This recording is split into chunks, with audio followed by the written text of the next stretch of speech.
Live. Everywhere. On netrootsradio.com.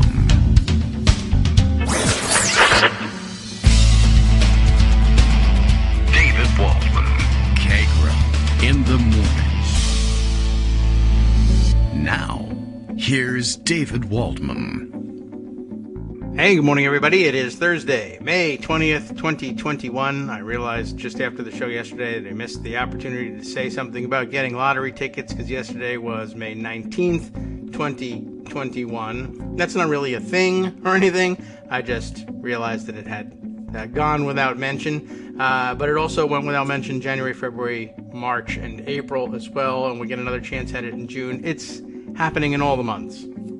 Not an exciting time, but that's good. We like it that way. Our current president is not given to making everything and every day and every moment earth-shattering or I don't know what, or trying to undermine the democracy experiment with every comment. Not that there aren't people trying to do so anyway.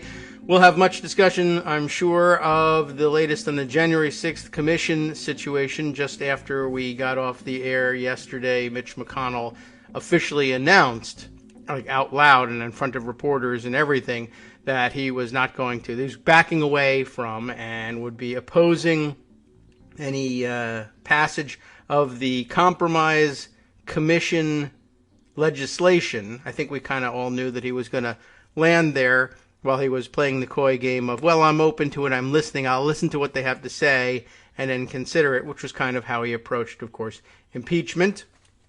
And lo and behold, the outcome was the same. We'll see whether the outcome is the same politically in the months to come, and I guess stretching out into 2022 and the midterm elections, 24 and the next presidential elections. It's a slow-playing game. There's no such thing, I guess we've all learned by now, no such thing as instant karma in this situation.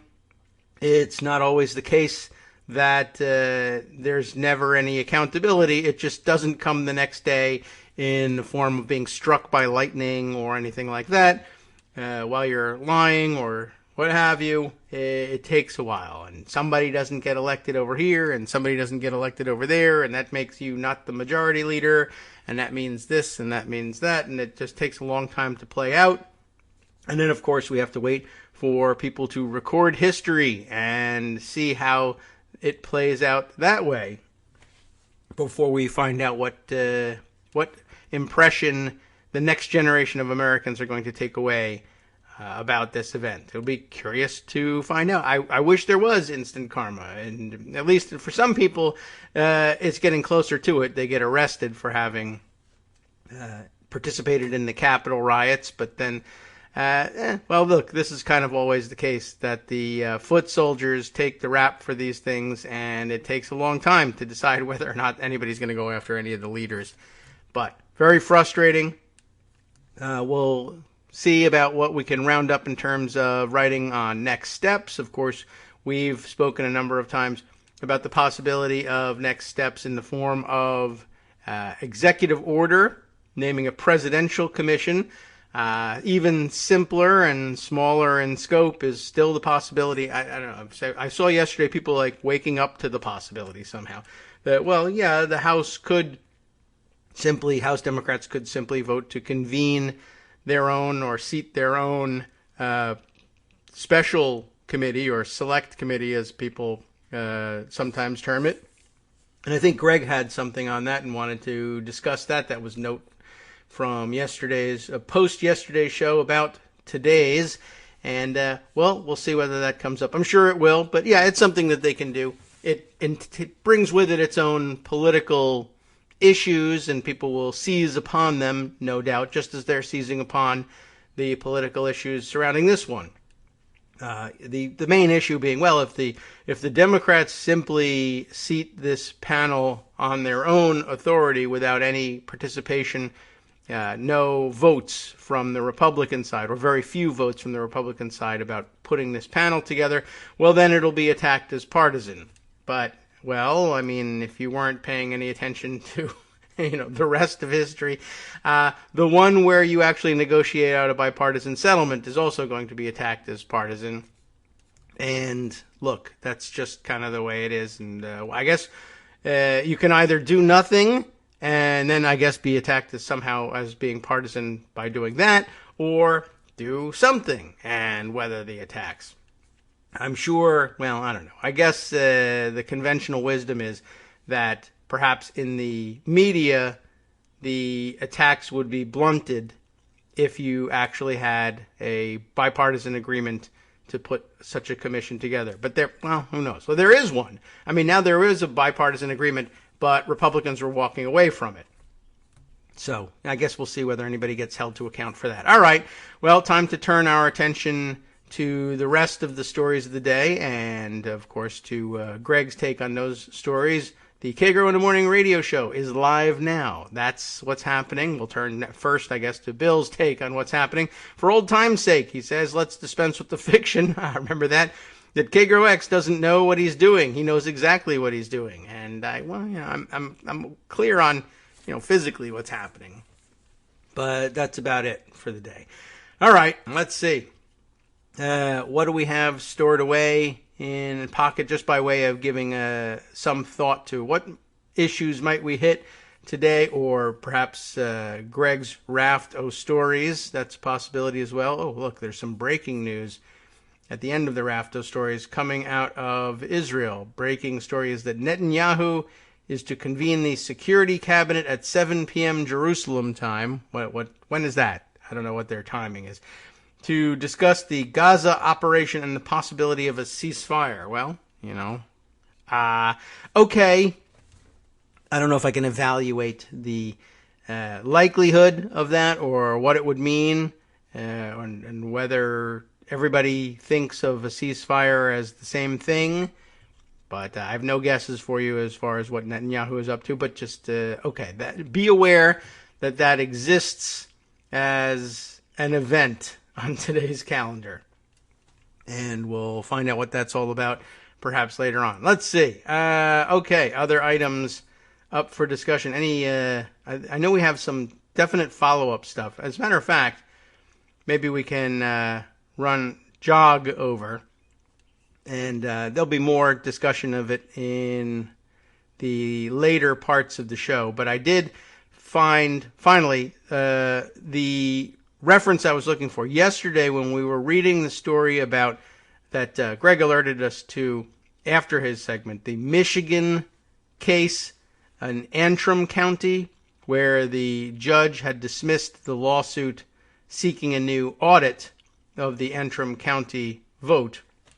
One of the items that we read about in the story was that at some point earlier in the case, this same judge had ordered that a private company from Texas be granted access to the Antrim County voting machines in order for them to see whether there were any, I guess, to somehow test them or find out whether there were any defects or problems that were relevant to their claims. And let's see, where did that article go? It was from yesterday, and for some reason it's not quite as easy to find as I was hoping. But it was now I can't. That's pretty annoying. For whatever reason, not as prominently displayed here as it was yesterday. But I thought we had that Michigan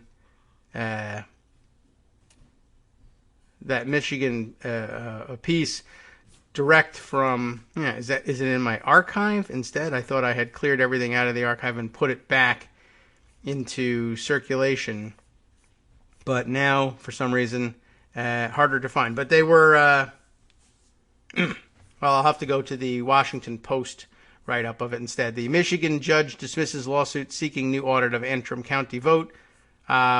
Maybe this was what we were finally reading and it occurred to us. But yes, so there was this notation.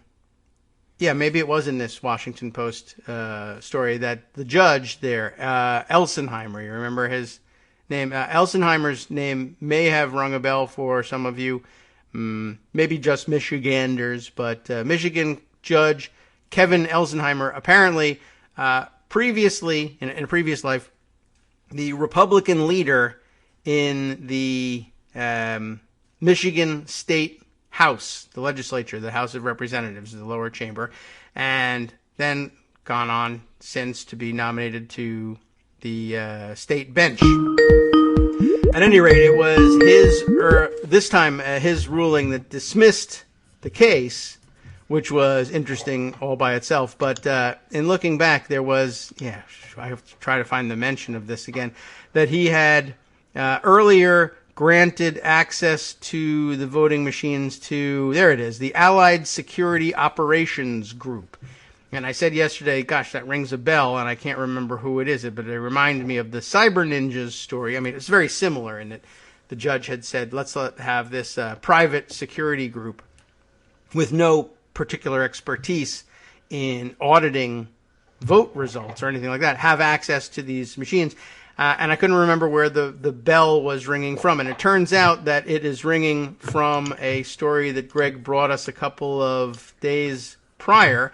That was the big story in the Washington Post about how this one particular well-known crank and lunatic had shopped out all of the stolen election conspiracy theories to Donald Trump, to Rudy Giuliani, to Sidney Powell, etc. And we noted it. I'll have to go back and read through it. But apparently that big write-up about, what's his name, Russ, oh gosh, now I can't even recall what his name is offhand. And I have all of these things lined up, and for some reason Pocket has sort of changed the pictures that go along with everything. And now I find it difficult to click on the right one.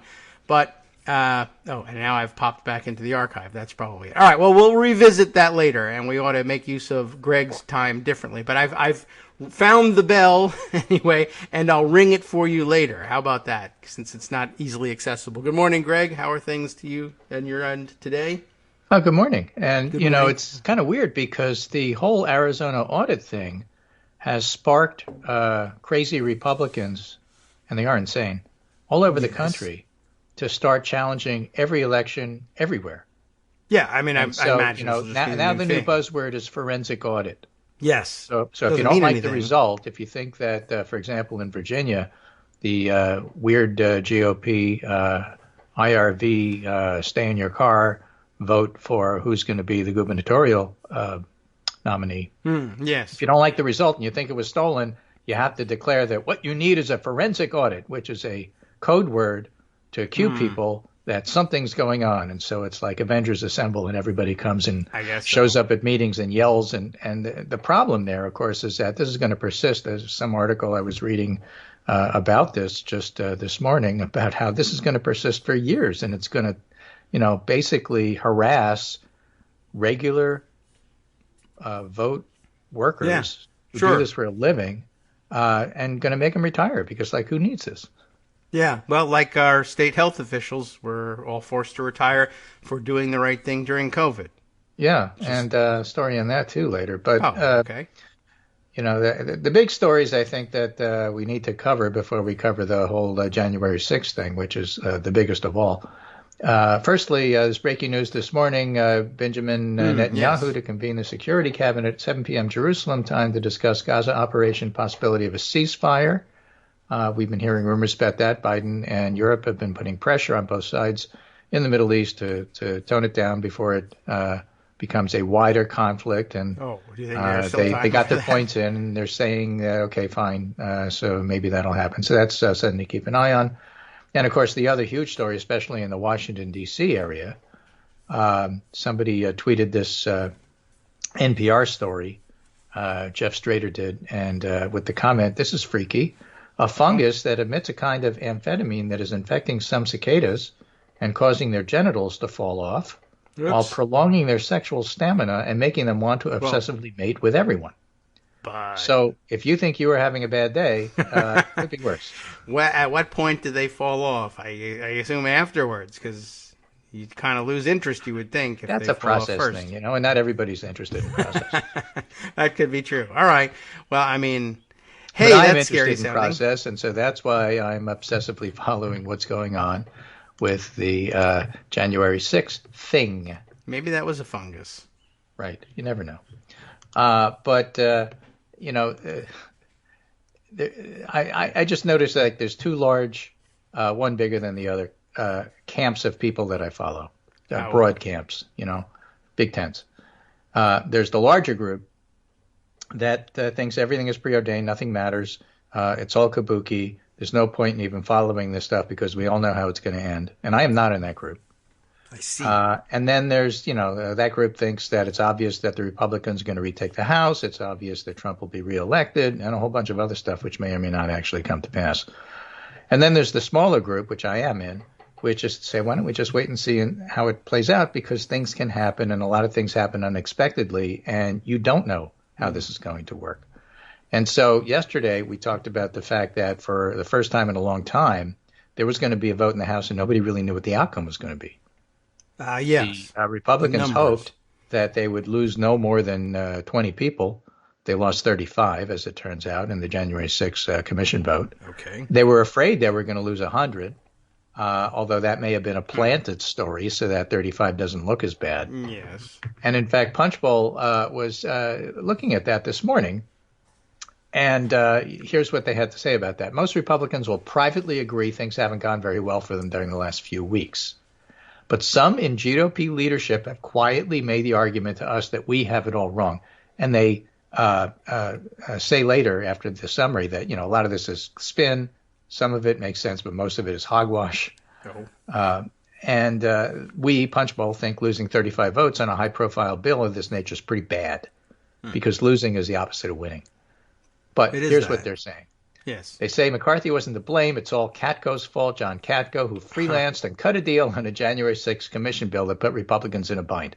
Now, you know this better than me. That doesn't happen.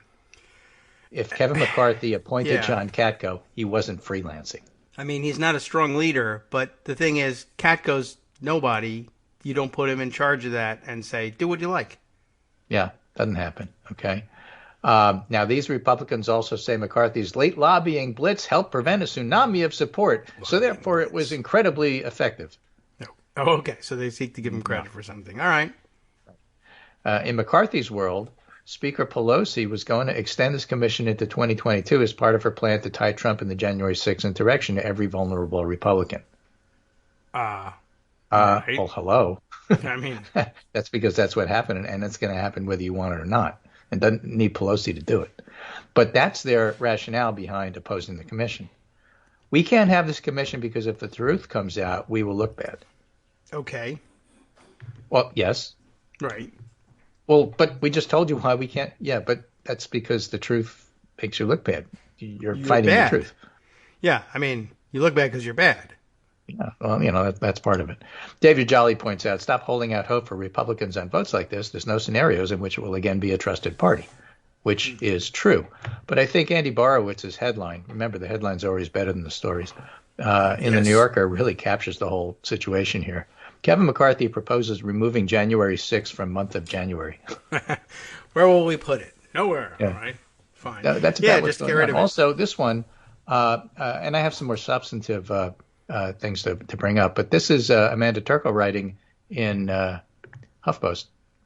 Mike Pence's own brother opposes the Capitol Riot Commission. Yes. Right. He's against an independent panel to investigate the incident where a mob was advocating hanging his brother. I'm just this, you have a brother. You have brothers. I'm assuming. Yes. He just doesn't like his brother. I mean, look, is he his brother's keeper? I believe that's Marco Rubio would understand that. Right. So back to Punchbowl trying to Bible dissect exactly what is going to happen. And I was having fun with this morning. Let's I find out. posted a picture, an old picture of what's called John's weather forecasting stone. Ah. Okay. I see the Just a picture, stone yes. hanging from the side I've of an seen old this. New England building, it looks like. Yes. And here's the condition of the stone in the forecast. If the stone is wet, that means it's raining. If the Yes. stone is dry, it's not raining. If there's a shadow on the ground under the stone, that means it's sunny. If there's white on top, it means it's snowing. If you can't see the stone, that means it's foggy. right? And if the stone is gone, that means there was a tornado. So it's a very good forecaster, and that's about the level of the pundits in terms of trying to figure out what this whole January 6th vote by Republicans really means, which is to say they don't know. And then after the fact, they explain to you how, as experts, they knew it all along, right? So Punchbowl, who sometimes falls into that category, says the Senate's going to take up the January 6th commission bill as early as next week. Schumer's already begun the process to bring up the legislation on the floor. Senate Republicans are now privately admitting to us they think a filibuster here will look pretty bad, especially with a bipartisan vote in the House, which is what happened last night. And that's why the vote mattered. Okay. So do Senate Republicans try to get some changes out of Democrats on the bill? Do they just block it? We're still betting that McConnell blocks it, but Democrats will search for a way to get 10 Republican votes, and we'll have to see how far Schumer and Pelosi are prepared to go to actually enact this legislation, which is, in my view, something of a myopic look at what's going on here. Okay. Again, two ways to point that out. Way number one, Jonathan Bernstein, and I think, although I don't have it, Jen Rubin also did the same thing. Bernstein's piece is make Republicans talk about the Capitol riot in Bloomberg Opinion this morning. If GOP senators filibuster a congressional probe of the January 6th attack, Democrats should send them to the chamber's floor to explain why. All right. Make them talk. Force the minority to do it in public. It's political hardball. If the majority tries to defeat a filibuster by attrition, it gives the minority more reason to prove its members are willing to do whatever it takes to defeat the bill. And the knowledge that the minority would do that is part of why Senate majorities have eliminated talking filibusters so they can get on with other business. Yeah. Why might things be different when it comes to Capitol Assault Commission? For one thing, even if 41 or more Republicans would vote against shutting down a filibuster, and therefore against establishing the commission, I suspect few of the Republicans are eager to champion this particular fight. All right. Right? Which puts them in a worse bind. After all, a talking filibuster would receive plenty of news coverage. And remember, we know the news coverage is going to be in favor of Democrats on this. It just is. You can argue about bias all you want to. Some of the reporters were in the Capitol on that day, and they're not taking crap from anybody about this. All right. After all, a talking filibuster would receive plenty of news coverage, which would mainly go to those willing to talk. So those who oppose the commission, because it would distract from unrelated talking points, with the Trumpiest senators setting the terms of debate for the Republican side, they lose. It's possible some Republicans who would be willing to oppose the commission by taking a quick vote and moving on might decide a long active filibuster would hurt even more. And that's when the logic about avoiding attrition turns around. Better to vote for cloture now than to be forced into a talking filibuster and have it collapse after a few days. Now, It's possible a filibuster would hold. Valuable Senate floor time would be lost, but Democrats could pull the plug any time they want to. And in the meantime, I suspect Democrats don't mind the idea of Republicans talking about how unfair it is to investigate an insurrection against the U.S. government. I guess. Right? So that's why whatever is happening in the Senate may happen in the Senate. But beyond that, two articles of note, this one from ABC News. Democrats prepare for hardball as doubts linger over January 6th commission. All right. And that's Nancy Pelosi. She's making clear she has a backup plan. That matters profoundly for how the attempted insurrection is investigated. Perhaps that Democrats seek to push the rest of their agenda. If they don't want to do this, Pelosi said of Senate Republicans, we'll find the truth. Okay. Now, not having an independent commission would likely mean a select committee formed by, and as Pelosi reminded her colleagues Wednesday, disproportionately comprised of Democrats. I guess so. Think something closer to Republicans' 2.5 years Benghazi probe. As for the rest of the agenda, have both McConnell and McCarthy come to oppose this commission is already fueling long-running arguments among Democrats. Why even try to negotiate with Republicans when GOP leaders will bow to Trump in the end anyway? Yes. They're the LOL Nothing Matters group. But we'll see how that happens. Patience on the part of progressive lawmakers is wearing thin, and the resolution comes as White House issued a readout on Biden's call with Netanyahu, which we covered as much as we're going to cover. The president noted this, and progressives are looking at this and saying, if you're going to do things, you just have to do it now because who knows how long we're going to have the power of the subpoena and the numbers, given 2022. Right. So all of that is background. And so Greg Sargent did a smart thing. He talked to Norm Ornstein about this. Well, all right. He said, look, Republicans are likely to kill it, so what are the other options? Yeah. And they're interesting and they're worth exploring from a procedural point of view. I had questions for this offline yesterday. As soon as I heard that, Pelosi could do a select committee, I thought, well, what does that mean? Oh. What's that got to do with the Senate? Why is it only in the House? Or does it have something to do with the Senate? Or how does this work? So Greg Sargent asked some of these questions. Here's what Ornstein had to say. Ornstein said, once McConnell flatly opposed the commission, it created an uphill battle for getting 10 Republicans. If he got 50 Republicans in the House, this is before the vote, maybe it could happen, but it's not likely. And in fact, we got 35, which is more than they thought was going to happen. Okay. They thought 20. They were afraid of 100, but they thought 20. They got 35. Not good for them. Not enough to force things, but enough to force coverage. So Sargent says to Ornstein, let's walk through the alternatives. One is that Nancy Pelosi sets up a select committee. And Ornstein said, Pelosi could craft a plan for a special committee. We've had them many times in the House. You'd undoubtedly have the votes to do it. And most select committees have an even number of members from both parties because the whole idea is to take them away from being partisan. But there's nothing that mandates that a select committee has to have equal Democrats and Republicans. You could set it up with a slender majority of Democrats or a larger majority. But the big challenge is the political one. You have to let the Speaker and the minority leader or the representatives choose the members. And Ornstein goes on and makes the point that if you have a select committee, you have to have some plan for dealing with Jim Jordan types that are going to jump on the table, take the coat off, and scream. Oh, yeah. So what if you put on Lauren Boebert, Jim Jordan, and Empty Green? And why is that a good idea? Well, more of that after the break. But that's why just doing a select committee isn't, on the face of it, brilliant. Yes, right. I mean, you're going to end up with a bunch of Republicans putting on a show. I mean, But there are other options. Deal with that after all right. the break. Well, fine. Sure. Let's do that. And we'll take this break. And let's take another one right after it. How about that? Okay. Hi, it's me, David Waldman, your host for Kagro in the Morning. I have good news to report. Many more listeners like you are making critical contributions that keep our show on the air. Makes good sense, of course, and patreon.com, Patreon.com, makes it simple. Now you can make easy, secure, recurring monthly contributions to support our show. Patreon.com/KagroX gets you straight to our donation page. Maybe you'd like to thank us for helping keep you sane during the Trump era. Maybe you're looking forward to in-depth explanations of what's going on in the Biden administration. Whatever it is that keeps you listening, we need your help to keep bringing it to you. And hey, if you happen to prefer using PayPal or even the Square Cash app, we're up and running with those options too. Thanks again, everyone, for all of your support. We literally could not do this without you.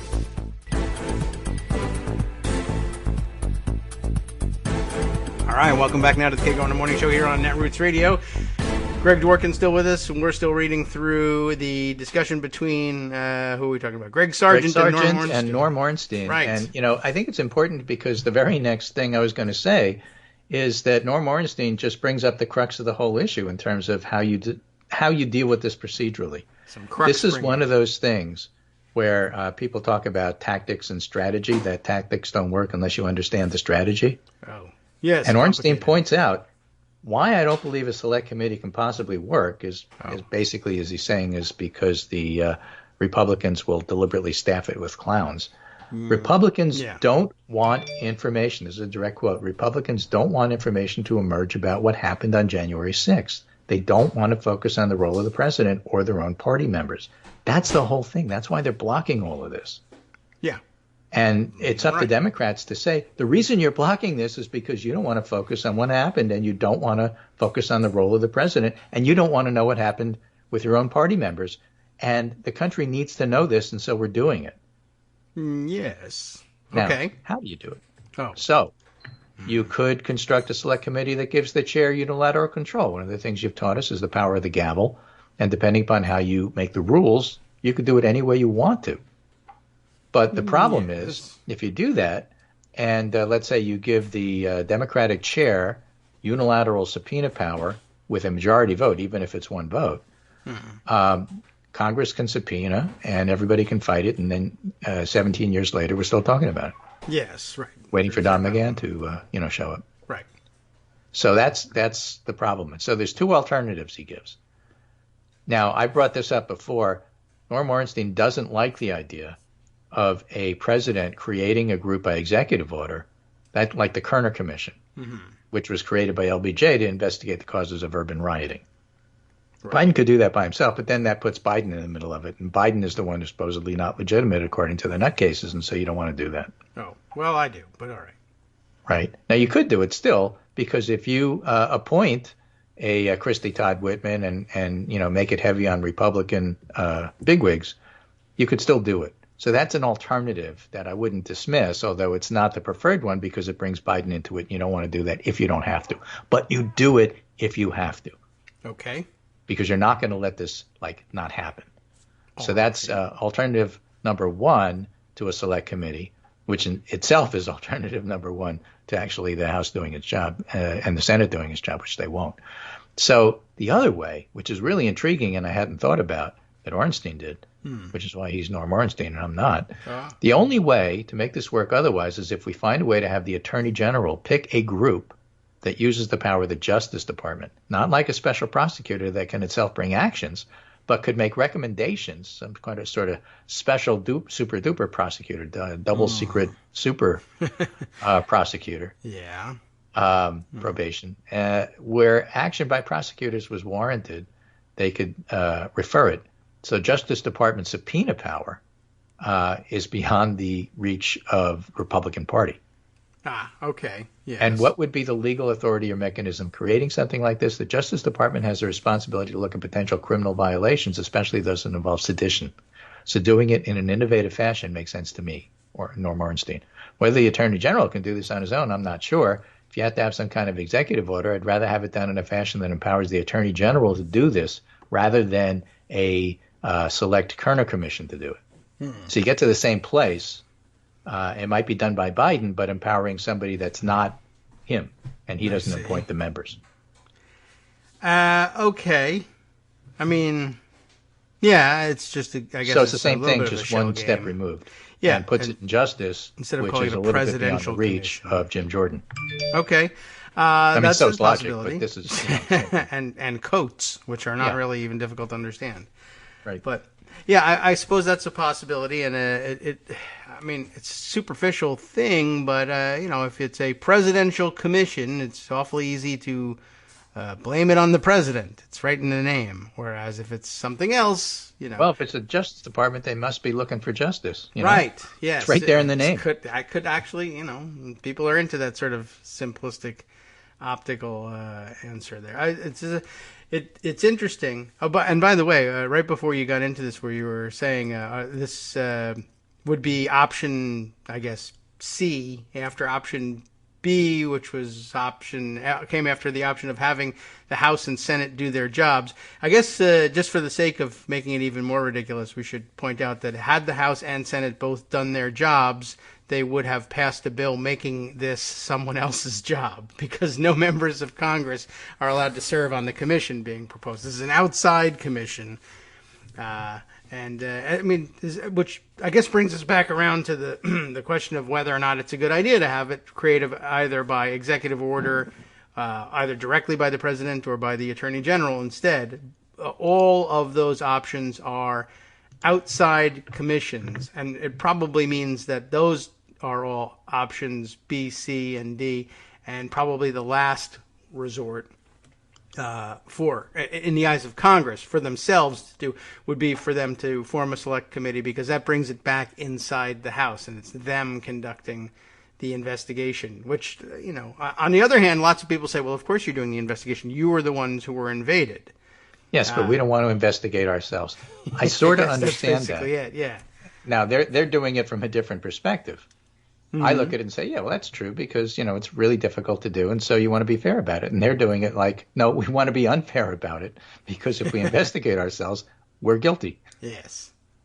But either way, I get it. Okay, if that's, I'll take it at face value. You don't want to investigate yourselves, we'll have somebody else do it. Sure. But you can't stop somebody doing this. That's, ultimately, such a commission can be formed. It's just a question of what do you anticipate will be the Republican attack, and which one discomforts you the least? Yeah, which one you want to deal with, right? So that being the case, that's why I can't look at this and say, oh, well, the whole outcome is foreordained. Okay. There's too many moving parts and a lot of different ways this can happen. And Pelosi and Biden, in the end, still have a lot of juice in terms of how they want to do this. And if they want to see this done, it will be done. I hope so. I mean there's no structural reason why it can't be. It's just a matter of political will. So, there's some things that just can't happen. And there's other things that could happen if you feel like it, and that's the difference between, structurally, you cannot overturn what's going to happen on January 6th versus, well, you could, stop the filibuster if you wanted to because the rules allow it. You just have to have the political will to do it. Those are two different animals. Yeah.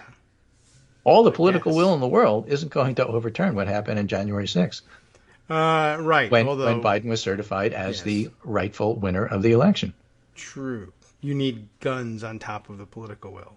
And they tried, and it didn't work. And so, they forgot to bring them. Again, it's not over, and that's, part of the deal here, why we have to do this.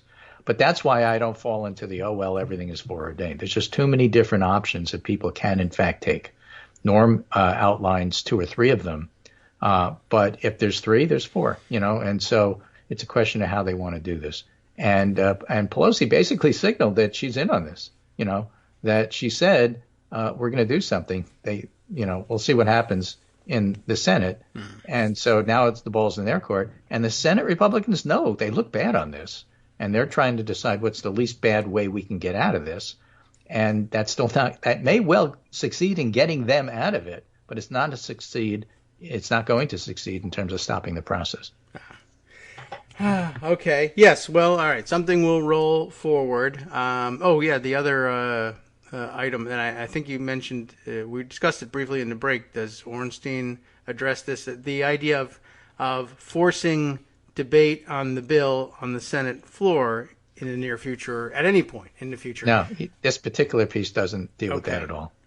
It was, the question being back to the Bernstein thesis of, well, we can force them to talk about it on the House or the Senate floor, and that looks bad for them. I guess I just remind everybody that in order, if you speak on the floor in order to delay a vote from taking place, there isn't going to be any requirement that Republicans who seize the floor will have to discuss that uncomfortable topic. It could absolutely simply be another discussion of the Mr. Potato Head phenomenon, or any whatever the conspiracy theory of the day is. It doesn't have to be germane to the topic to block a vote on it. So I think that's probably one of the holes in the theory. They may be very willing to have a talking filibuster and use the time to talk, what they've always done, either blame things on Antifa or Black Lives Matter, or bring up some other ridiculous controversy. Chick-fil-A sauce could be perhaps the issue of the day. You never know. So I wouldn't mind seeing them do that either, though, by the way, because, every time they do that, a Democrat will get up and say, I'll just remind anybody who's actually happened to tune in at home that this is a debate about the January 6th Commission. And I keep saying that they'll do anything to avoid discussing January 6th, and you just saw it. And I'll bet the next person's going to do it again, too. I'm telling you, the topic at hand is the January 6th bill. I yield the floor. Let's see what the next Republican to get up is willing to say about January 6th, the issue at hand. And if it's about Chick-fil-A and Tim sauce, Ryan basically did that. You'll see. Okay. Tim Ryan had a righteous rant yesterday. Oh, excellent. This is a slap in the face to every rank and file cop in the United States. If we're going to take on China, if we're going to rebuild the country, if we're going to reverse climate change, we need 2 political parties in this country that are both living in reality, and you ain't one of them. Okay. Well, that's true enough. Right. And so, I don't know how many John Thune said the quiet part out loud, according to Jen Rubin, when he admitted on Wednesday, anything that gets us rehashing the 2020 election is a day lost in being able to draw a contrast between us and the Democrats' radical left-wing agenda, which is the translation of revelations that Republicans helped incite a riot with the big lie would interfere with their re-election chances. I see. And the notion they have an obligation to investigate and prevent a reoccurrence apparently remains foreign to most of the party. Well, they don't have any interest in preventing a recurrence because the last one was to would have, had it succeeded, succeeded to their benefit. They're not afraid of these because they're the ones launching the attacks. Just like there was no security at the White House because the president wasn't afraid of an insurrection because he was directing it. Right.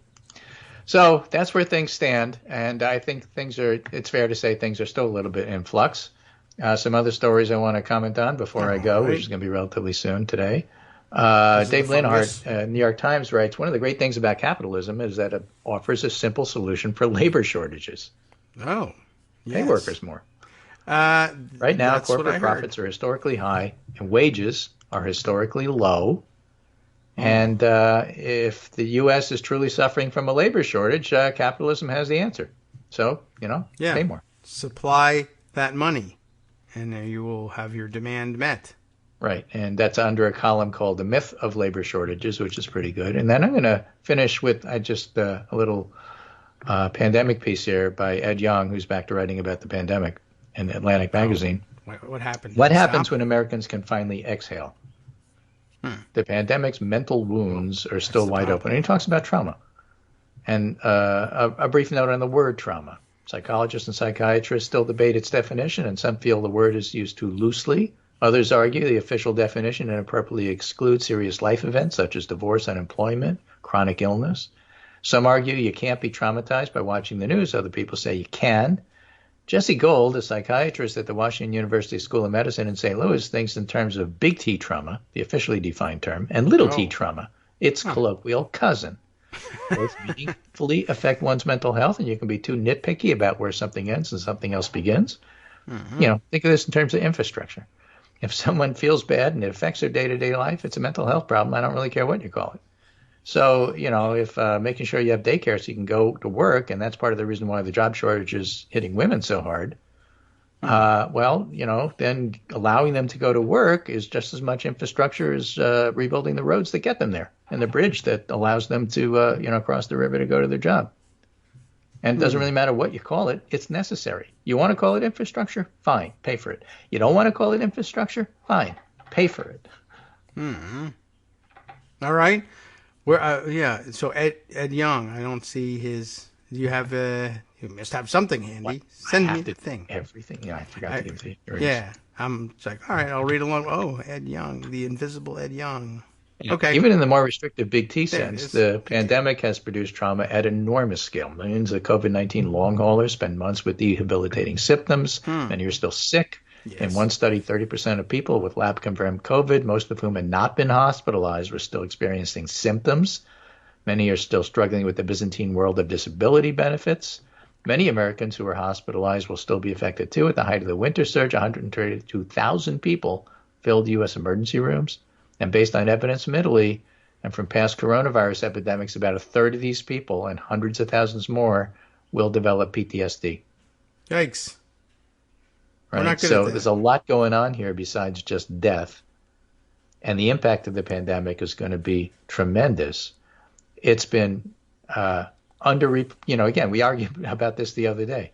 You think the pandemic is underreported? Yes. Yeah. Because there's so many aspects of it.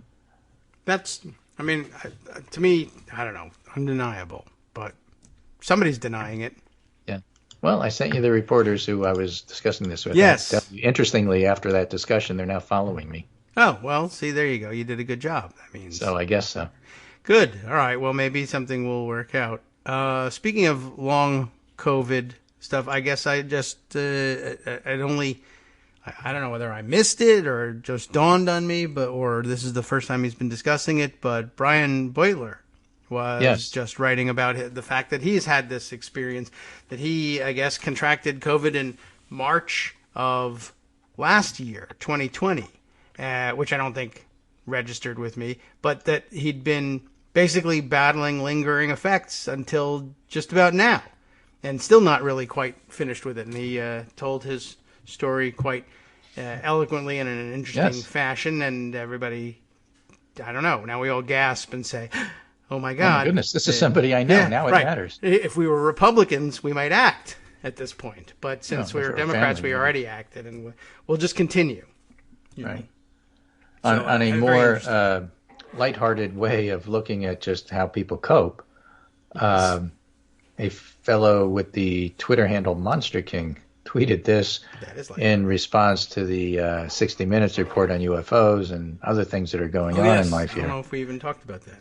He said, aliens, greetings, me. Oh, hey, aliens. What? Are you not shocked? Me. Well, man, I got a lot going on here. Right. Yeah, we're used to this. We're used to it. Yeah. There's a lot going on here. There's a lot going on in life, and this is just part of it. So I didn't want to, leave anything out, even though we can't possibly summarize everything. Men in Black. So that's my rant Trump, for today. I think the 9/11 style January 6th commission is a big effing deal, and I think it's going to happen, but not necessarily based on yesterday's vote. It'll just happen in some fashion. And Republicans are trying to stop it because they simply don't want the truth to come out, and they don't want to focus on the fact that what happened was really bad and makes them look bad because they are bad. And the Democrats think that, what's important is that this get discussed so that we do not do it again. And Republicans are thinking, well, what's wrong with doing it again? Next time it might work. Right. And so Democrats are saying, well, if that's your attitude, this is going to happen. And you had your chance to have a say in it. And if you reject that, we'll do it some other way where you don't have as much say. But we're still going to do it. Okay. Well, and they haven't so long as it gets done. Come back yet with what they're going to do about that. Oh, like healthcare. That's why I think it's wrong to look at this and say, LOL, nothing matters. It's all preordained. Okay.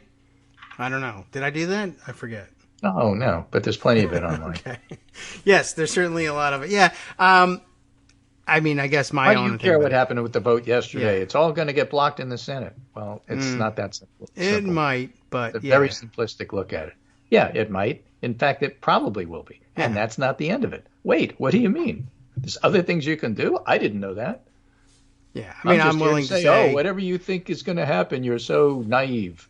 I guess the closest I come to it is to say, well, I don't think there's anything that's going to change enough Republican votes that it's going to matter. They're definitely going to dig in their heels, but that's not the same thing as saying, and so therefore it's either not a story or not worth watching or nothing will come of it. It just exactly. Will be like the long COVID. My answer to that is, look, the tactics may well work, but the strategy won't.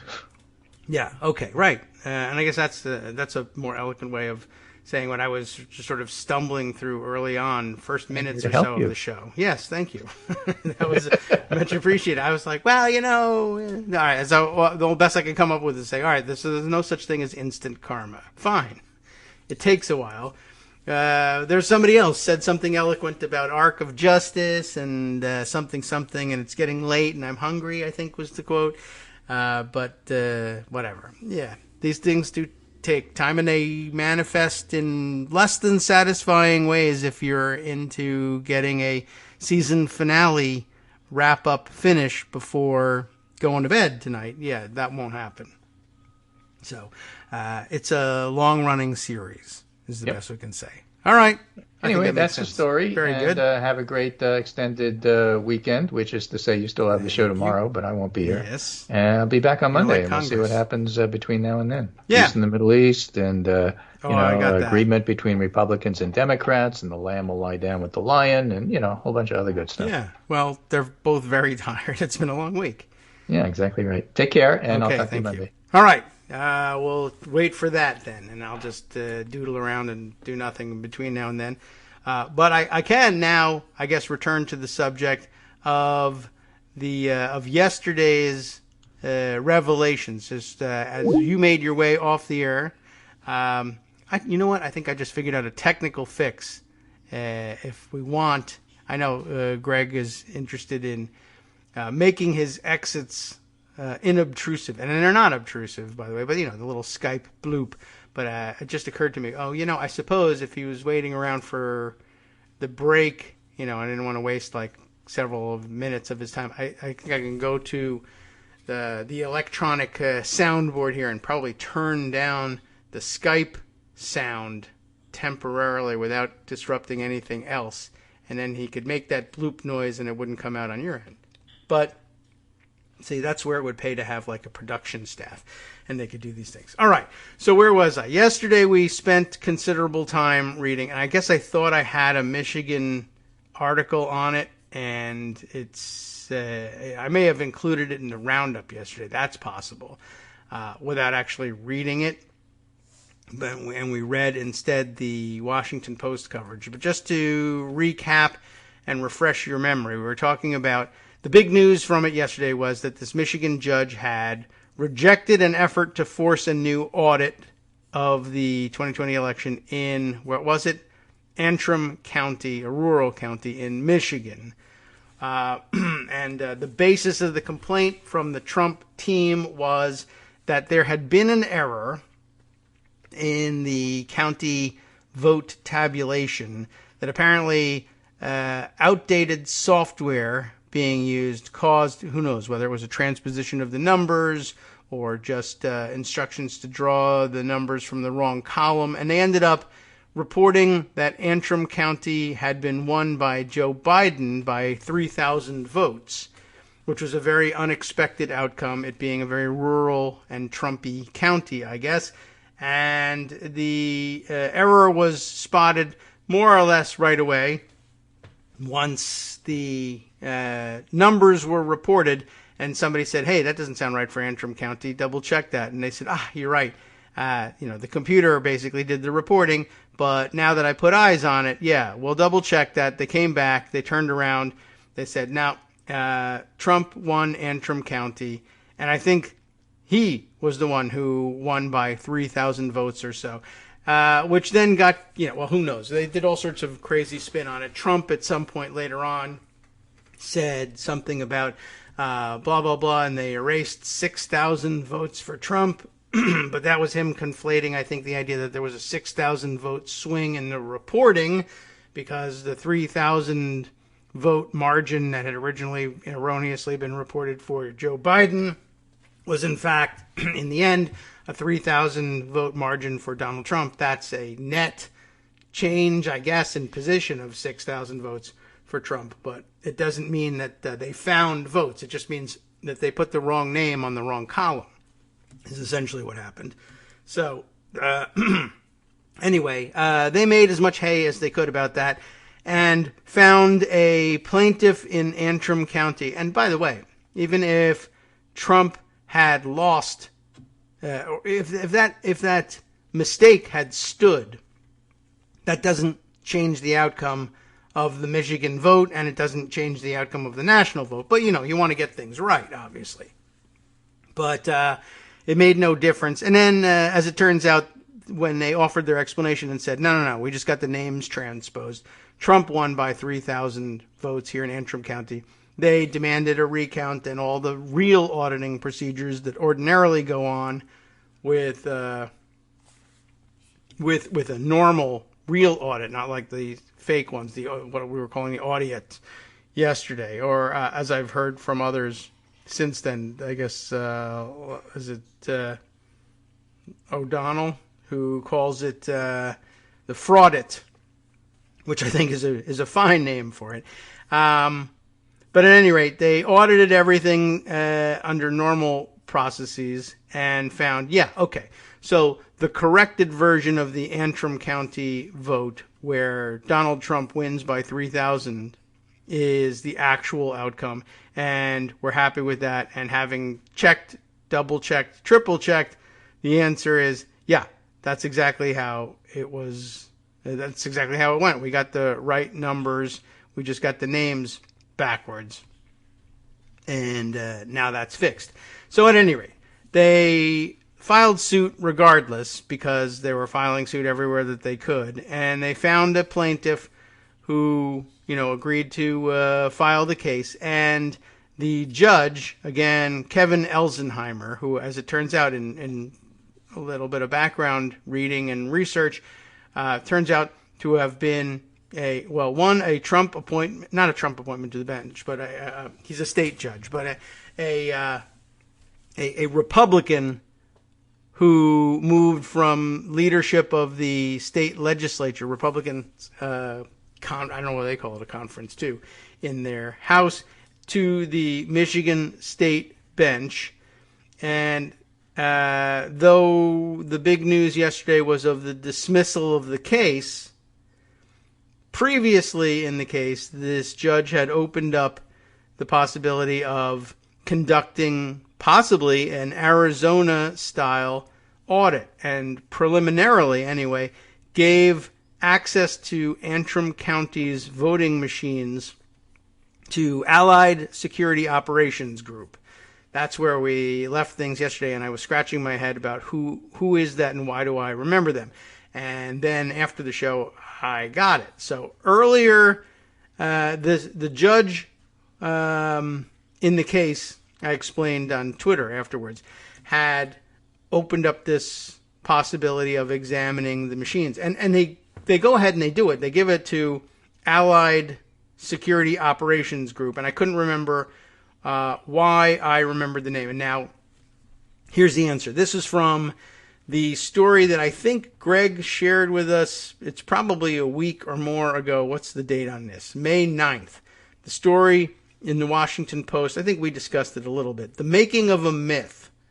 And I discussed what was actually what the striking feature of this story was that it was presented as one of those weird interactive investigations on the Washington Post, wherein the use of the word interactive is mostly indicative of the fact that they've laid this story out funny and you have to do a lot of scrolling past a lot of pictures in order to get to the bottom and read the whole story. And again, that's sort of ended up being the chief feature of its being interactive. I think they need to just sort of abandon that and just get back down to business. Anyway, it turns out that the guy, and here's his name finally, Russell J. Ramsland Jr. Russell J. Ramsland Jr. is the guy described in the subheader of this Washington Post piece as having been the guy who sold everything from Tex-Mex food to light therapy technology.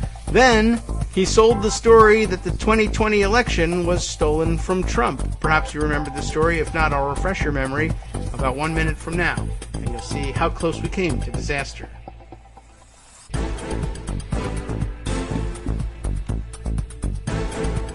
All right, welcome back now to the Kagro in the Morning Show here on Netroots Radio.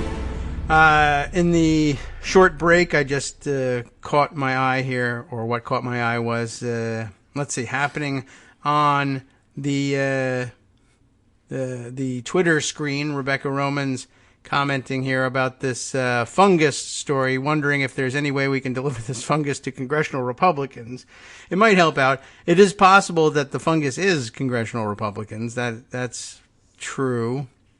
I don't know, but anything that we can get, honestly, it might be a great idea for them to just have their genitals fall off. It would save us a lot of trouble, I think, in the long run. Other than that, Talking Points memo reporting that Ron Johnson claims he's doing his own investigation to, quote, accurately recreate the Capitol attack. I am curious what that's supposed to mean. I mean, I have no doubt that Ron Johnson is trying to recreate the Capitol attack, but I mean, I think he's probably doing that in terms of like trying to launch another insurrection and hope that this one works. But it does bring to mind a weird Republican history of them doing their own investigations. I think back of, what was his name? Now I'm blanking on the guy's name. He hasn't been in Congress for a while now. And I can remember his first name, I think Dan, but now his last name escapes me. But you remember the guy who did his own investigation of the Vince Foster death, and it somehow ended up involving him shooting a watermelon in his backyard because he was trying to say, well, you know, that's a pretty good forensic parallel, right? Heads are exactly like watermelons where I come from, which was Indiana, I think. No offense, everybody. But, yeah, what was the guy's name? I can't remember, and no quick way of reminding myself. Maybe one of you remembers offhand. And I'm sure I could go to Google.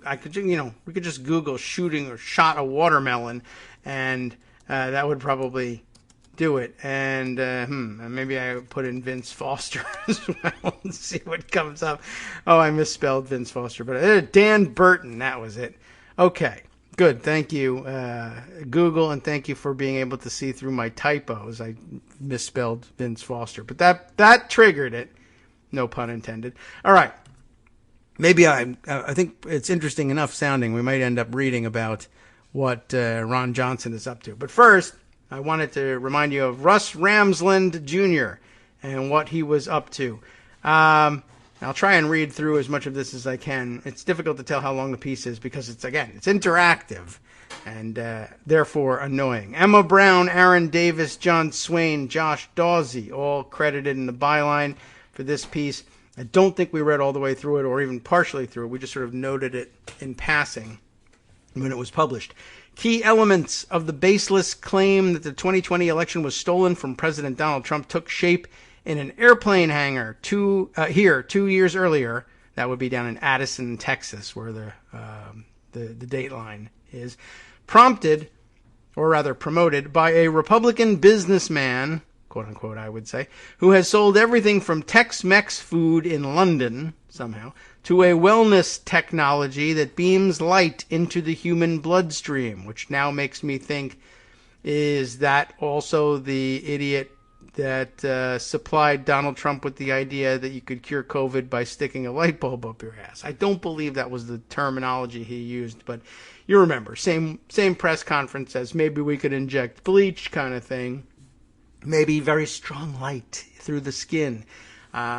Look into that, because these connections, you won't believe them. I might as well just say, we'll just throw in to our own conspiracy theory for the next hour here, once you hear more about what's going on. And again, I remind you that this all comes from yesterday's discussion of this report where this judge in Michigan, I'll put it this way. So to set up the story again, local resident William Bailey, the guy in Michigan, filed a suit on November 23rd. In early December, Elsenheimer, the Republican leader turned judge, a former Republican state lawmaker, they note in this piece, ordered that a private firm based in Texas that was working with Bailey, the plaintiff, be given access to the county's voting machines to examine them for possible problems, creating excitement for Trump just as he was trying to challenge certification of Biden's win.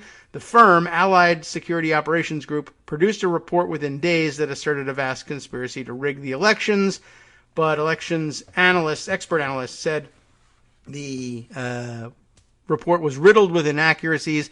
A subsequent hand recount of Antrim's ballots found that everything had been tabulated correctly, and that's sort of the end of the story from the Washington Post yesterday.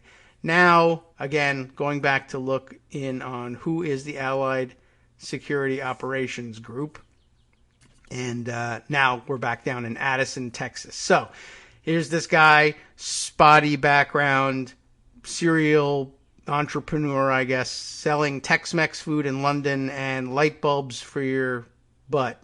It has nothing to do with your butt. I just don't know how else you're going to get, when Trump was saying, get the light inside your body. Well, okay, you can shine it through your skin. All right, forget it.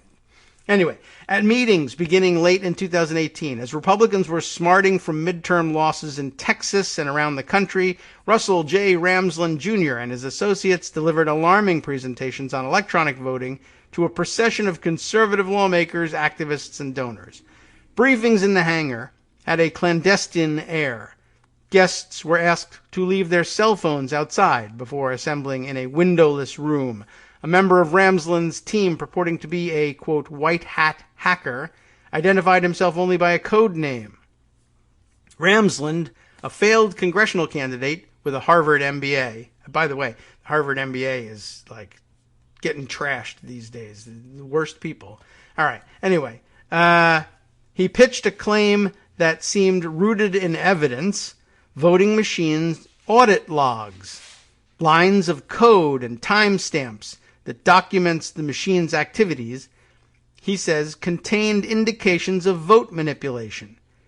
In the retrofitted hangar that served as his company's offices at the edge of a municipal airstrip outside Dallas, Ramsland attempted to persuade failed Republican candidates to challenge their election results and force the release of additional data that might prove manipulation.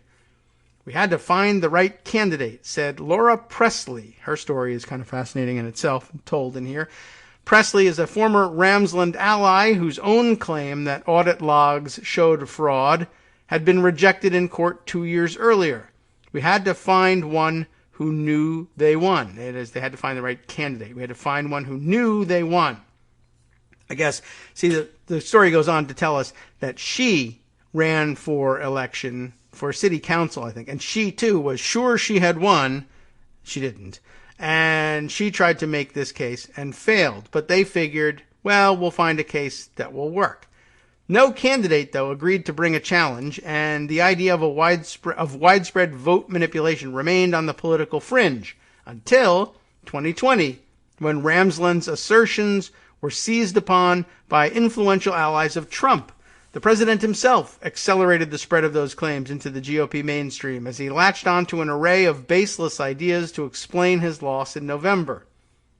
The enduring myth that the 2020 election was rigged was not one claim by one person.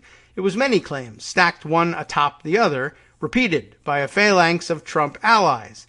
This is the previously unreported origin story of a core set of those claims, ideas that were advanced not by renowned experts or by insiders who had knowledge of flawed voting systems, but by Ramsland and fellow conservative activists as they pushed a fledgling company, Allied Security Operations Group, into a quixotic attempt to find evidence of widespread fraud where none existed.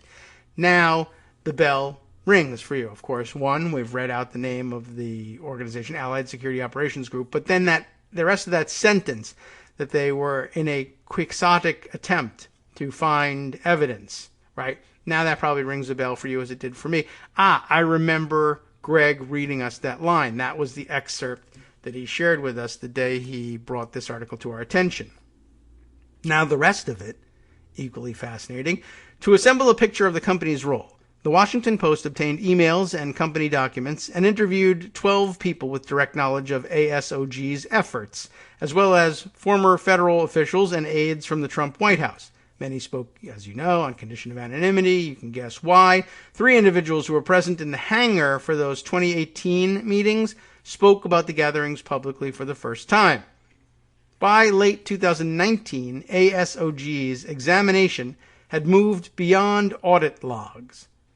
Among other claims, Ramsland was repeating the ominous idea that election software used in the United States originated in Venezuela. You remember that claim from Sidney Powell, right? It was, I guess, originated with him. That the idea that software used in the U.S. originated in Venezuela, and saying nefarious actors could surreptitiously manipulate votes on a massive scale. As the 2020 election approached, he privately briefed GOP lawmakers in Washington and met with officials from the Department of Homeland Security, documents and interviews show.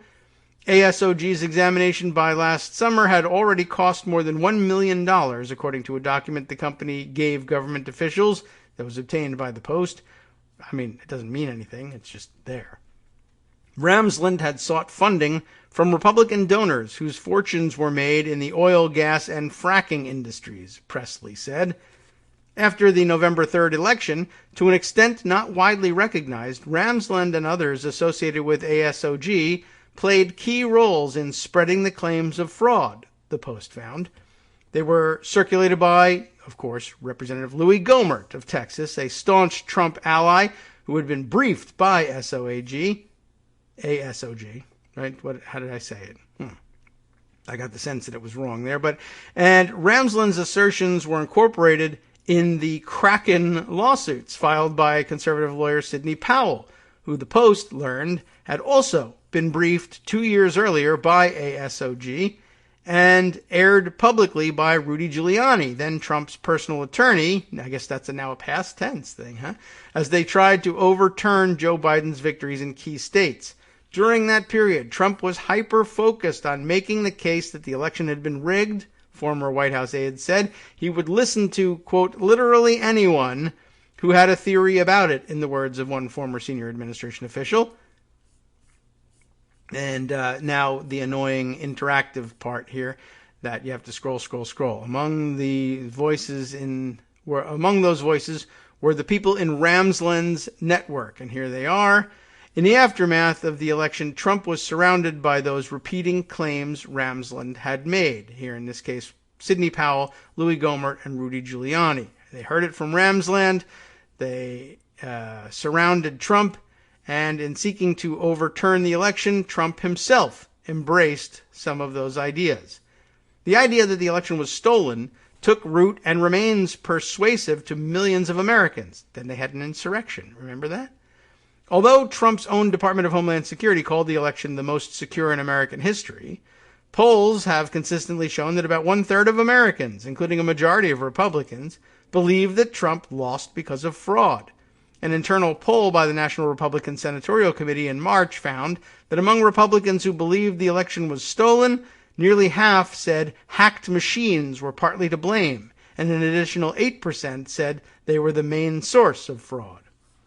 The fraud claims have undermined faith in the electoral process, been cited as a motivation for legislation to curtail access to polls in dozens of states, and spurred the company's Dominion voting system and Smartmatic to file billion-dollar lawsuits. Ultimately, the conspiracy mongering helped inspire the storming of the U.S. Capitol on January 6th.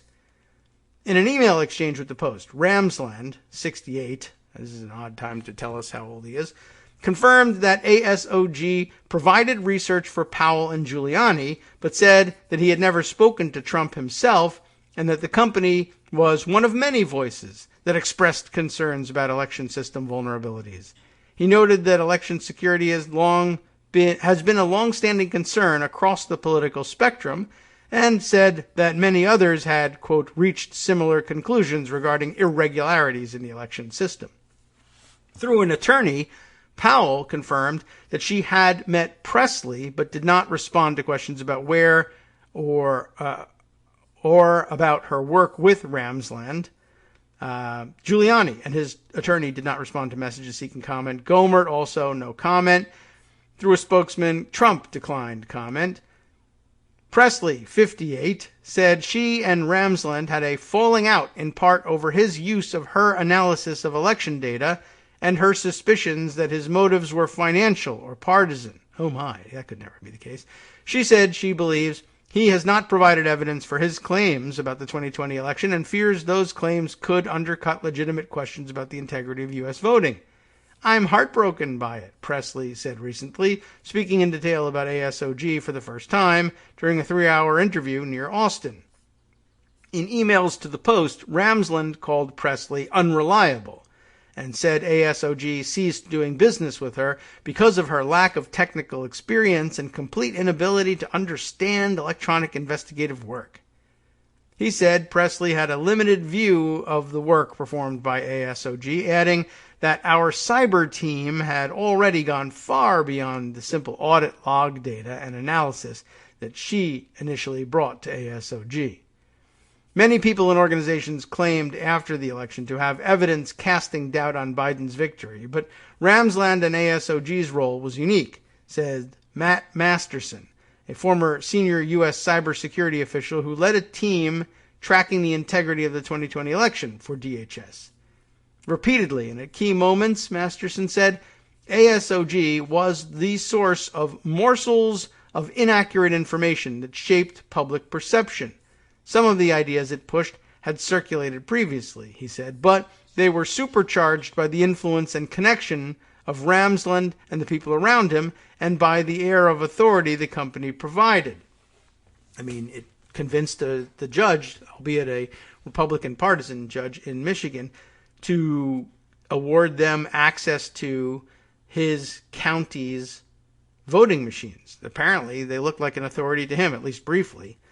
It wasn't just that the president would tweet about their stuff. It was all these little nuggets and grist they provided or that were cited to them in testimony or in the Kraken cases.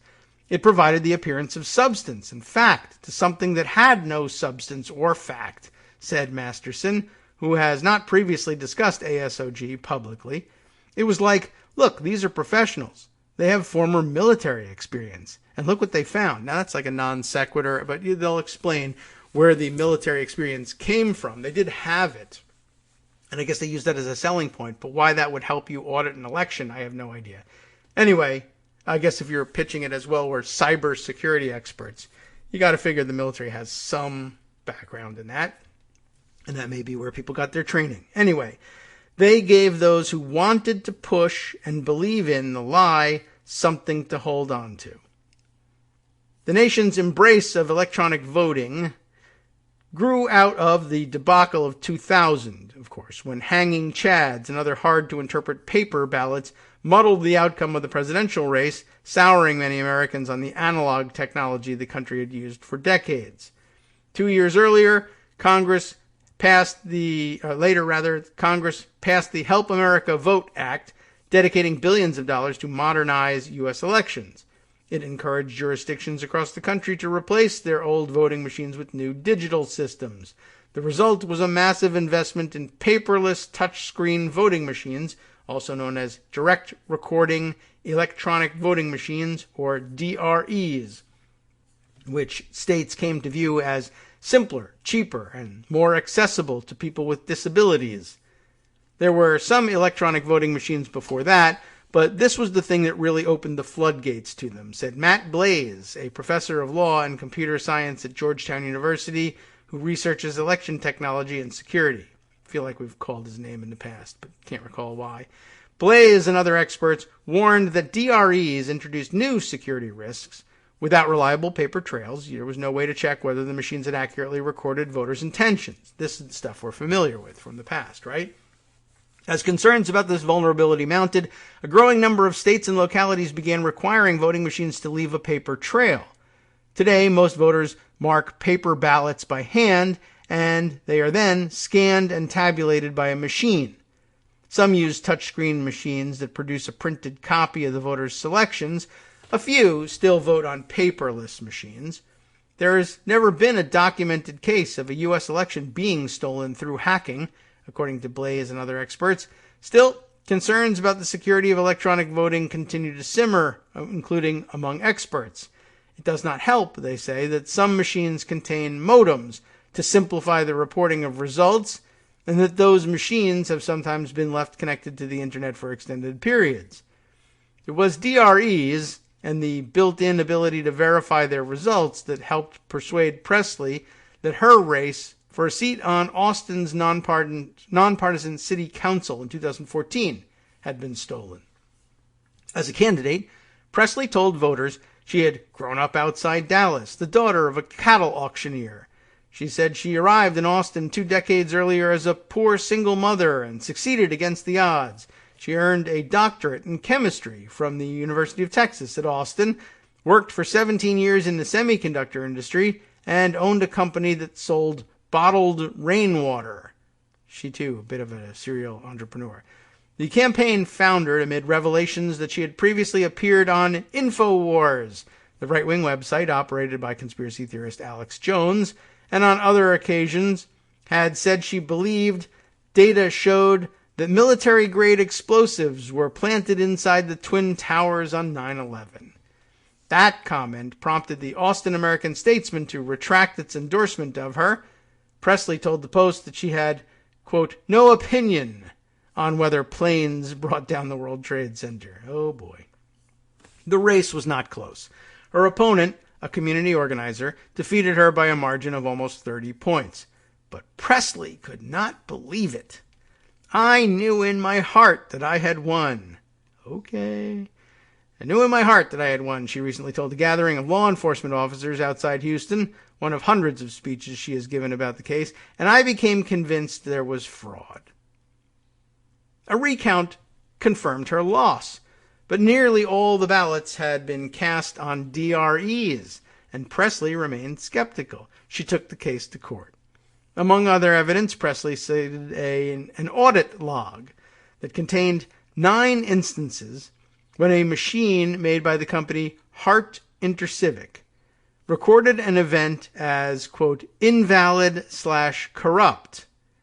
She argued that those and other alleged irregularities meant the true outcome of the election was impossible to determine. Now, mind you, she lost by 30 points. She's disputing 9 votes here, or at least 9 instances in which a machine gave this error code. And because sometimes voter fraud sleuths and computer programmers have different meanings for the word corrupt, you see you begin to have a problem, right? A computer programmer saying that a file is corrupt or something like that, not the same meaning as somebody saying, I think there's voter corruption, voter fraud corruption out there. But again, simplistic understanding of things. And that comes up again later.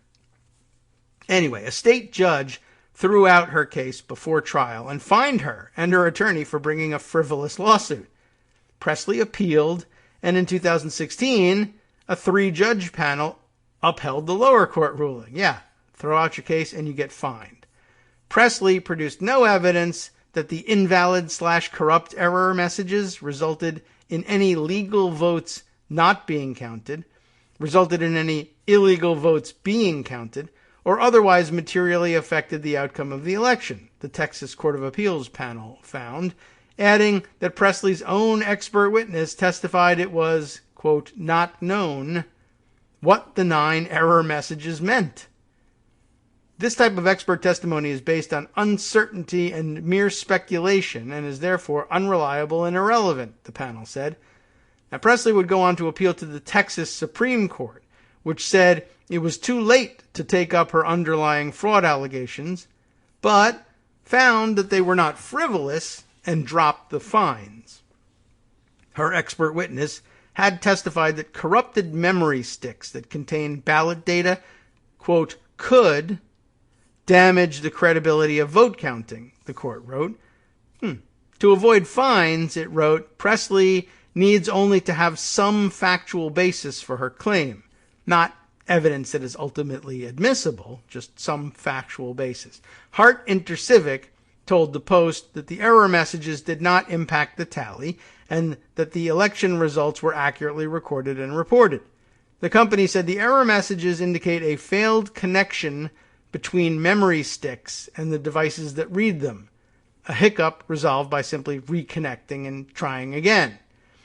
So again, maybe unfortunate syntax being chosen here. If the error message for when your memory stick doesn't get plugged in right is that it's invalid/corrupt, that's going to trigger people like Presley. By 2018, Presley had become an outspoken critic of electronic voting systems that lack a paper trail. She founded True Texas Elections and recruited poll watchers, in more than a dozen counties to look for evidence of fraud in the state's March primary that year. Afterward, she filed a complaint with Texas Attorney General Ken Paxton, alleging that Democratic votes might have been undercounted. Democratic votes, interestingly enough.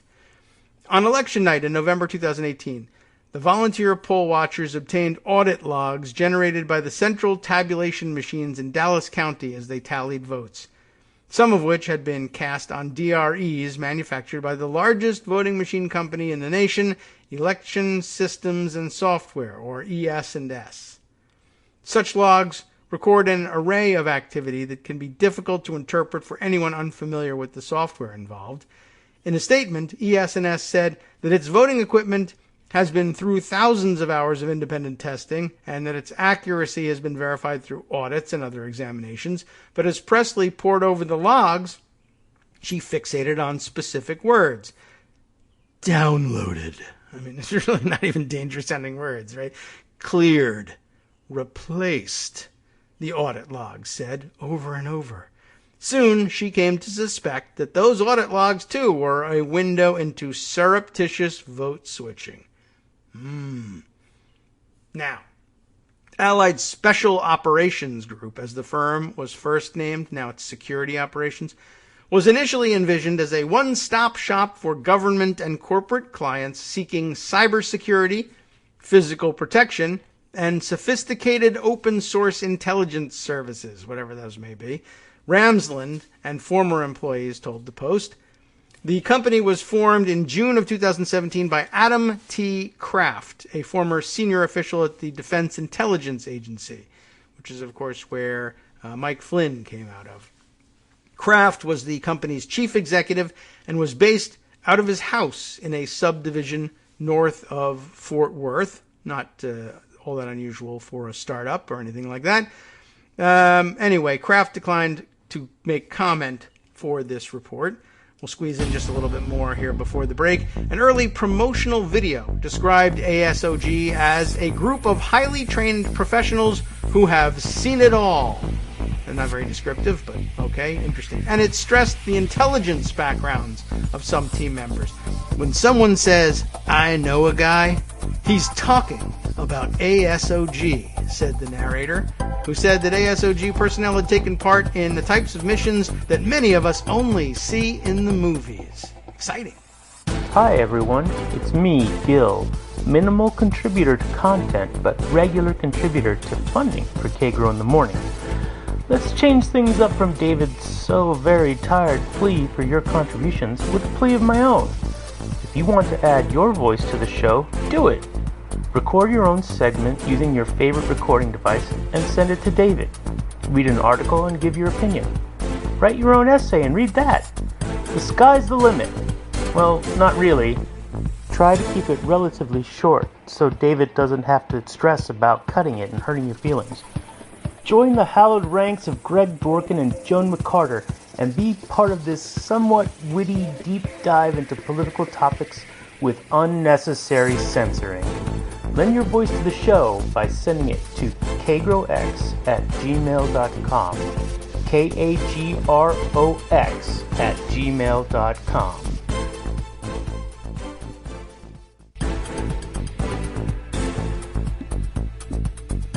Welcome back now to the Kagro in the Morning Show here on Edwards Radio.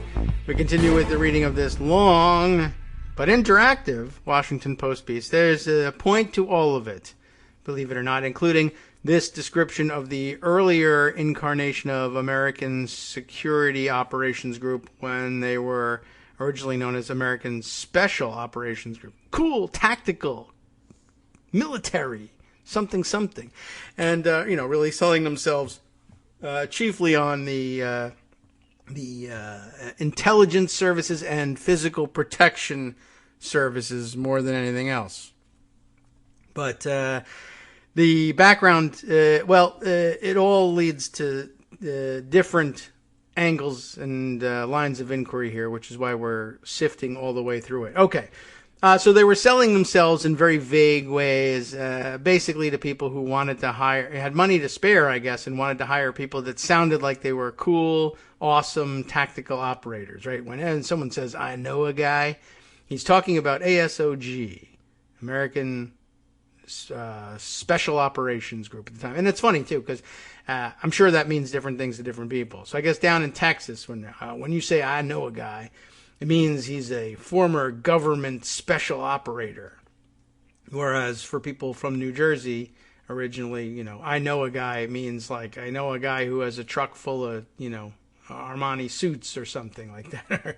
or whatever, something that fell off the back of a truck. You want to buy something on the cheap? I know a guy. It's a different kind of I know a guy. Anyway, as they say, ASOG personnel had taken part in the types of missions that many of us only see in the movies, except this movie is One Flew Over the Cuckoo's Nest, unfortunately. Months after Kraft filed papers to establish the company, he was joined by a trio of other men, state records show. So who were the other people who had done things most of us only see in the movies? Answer, nobody. It was just, that was a line that they were using. Alvin Locke Neely, Locke being, I guess, some sort of nickname here, a retired Secret Service agent who first served in the Ford administration, became ASOG's chief operations officer. Alvin Locke Neely was the agent whose job it was to fall down the steps with Ford anytime that happened, just to be alongside him, I guess. Anyway, weird spelling of his name, Alvan, and Locke as in John Locke with an E on the end. So I'm curious about the origin of that nickname. Maybe it's a family thing. I don't know. One of the other people, J. Keat Lewis. I don't know what Keat, maybe that's a maternal family name. Don't know what the J is, but whenever they do that, they're embarrassed by the J. So I don't know. J. Keat Lewis was named ASOG's Vice President of Strategy. Oh boy. Lewis served on the executive committee of the Council for National Policy. Here's one of the more important weird connections, the CNP, which is a Washington-based organization that for decades has been a networking hub for powerful conservative activists and donors. We haven't talked about them for a very long time, but I believe years ago they got a mention, just in terms of the people who were making their way into both in and out of the Bush administration, but also back into the Trump camp and the people who came through there. I think Kellyanne Conway is associated with them as well. It's a whole network. And they come up again in this story. According to his biography in Securities and Exchange Commission filings, Lewis, that's J. Keith Lewis, consulted on international energy projects and had helped develop the Skimmer Basket Buddy. Again, with these serial entrepreneurs who just have things, irons in the fire that have nothing to do with one another, you would think.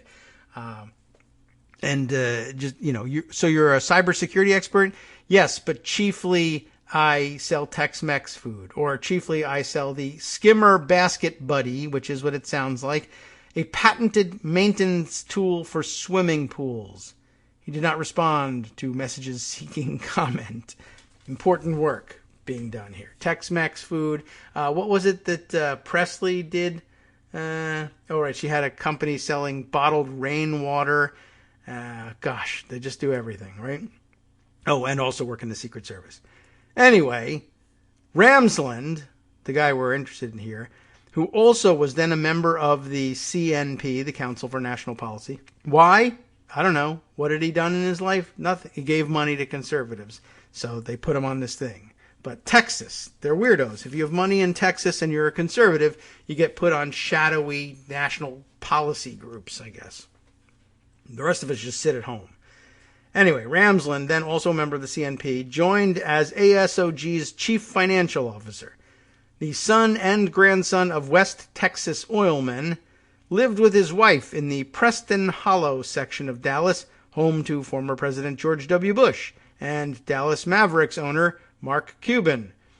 George Bush, of course, now living there because he's abandoned his ranch because he no longer needs it to make it look like he's a true Texan. And once he was out of office and just wanted to paint, he could move back to Dallas.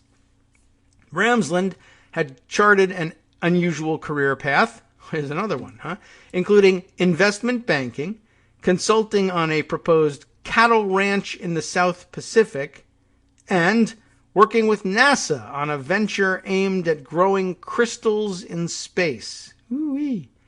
He also owned oil and gas interests in Texas, Oklahoma, and New Mexico, records show. In other words, that's what his dad and grandfather gave him so that he could go out and play at investing in cattle ranches in the South Pacific, or whatever that means, and NASA crystal growing. According to business filings in Florida, Lewis and Ramsland later served together on the board of Photonics, I'm guessing is the pronunciation of this, P-H-O-T-O-N, Photonics, a company that, according to its website, uses variable wavelengths of light, quote, to treat specific pathogenic and chronic diseases, unquote. Parenthetically, it now reads, Ramsland told the Post that in its current form, Photonics' device, quote, expressly doesn't purport to treat disease, unquote. That means the underlying message of that is the Federal Trade Commission intervened and told us that we cannot make claims like this. We're not FDA approved for the treatment of specific pathogenic and chronic diseases, and we can no longer make that claim. That's why nobody ever heard of Photonics and nobody buys any of our stuff. But in case that changes, or say backing Donald Trump for president means that the FDA or FTC rather would be forced to reverse that decision and allow us to claim that, especially would be great if we were able to claim that we could cure COVID that way, then we could make a mint. And that's kind of maybe why we wanted him to be president. Okay. Photonics now has office space inside the Addison hangar, according to a mailbox outside and a sign visible to visitors at the front door. We still exist, in case we ever get a break and the Federal Trade Commission decides to drop our case. Ramsland was a numbers and models man, said Gene Street, who partnered with him in the 1990s on the London restaurant that Ramsland's resume, obtained by the Post, says was, quote, Europe's highest grossing Tex-Mex restaurant. I'm not certain how difficult that would be to do. I'm sure it's a great thing and they made plenty of money or whatever, not enough to keep him interested in doing that or opening more of those. He instead decided to, try his hand at photonics and American Security Operations Group and election theory, but whatever. I'm sure it was nice to get fajitas in London and something. If you ever needed to know where a single penny went, he was the guy that could tell you, Street said. Ramsland had donated to the campaigns of numerous Republicans, including Trump and Senator Ted Cruz, campaign finance filing show. He had also run for office himself, challenging Representative Pete Sessions in the 2016 Republican primary as part of the Tea Party. You know all about them. They get the usual incorrect billing here in the Washington Post as being the fiscally conservative movement that had formed in opposition to President Barack Obama's agenda. They were in opposition to the agenda. They weren't really fiscally conservative. They were just reactionaries. Anyway, a campaign ad showed Ramsland wearing a cowboy hat and shooting a rifle at cardboard boxes labeled Open Borders and Obamacare. Ramsland lost by nearly 38 points. But again, this is a Republican primary. But, Sessions eventually does get bumped out, by the way. Anyway, weeks before he joined ASOG, Ramsland spoke to a conservative association, delivering remarks rife with outlandish claims. According to video reviewed by the Post, Ramsland called the deadly 2012 attack on the U.S. outpost in Benghazi a deep state operation. So he's made for Trump world.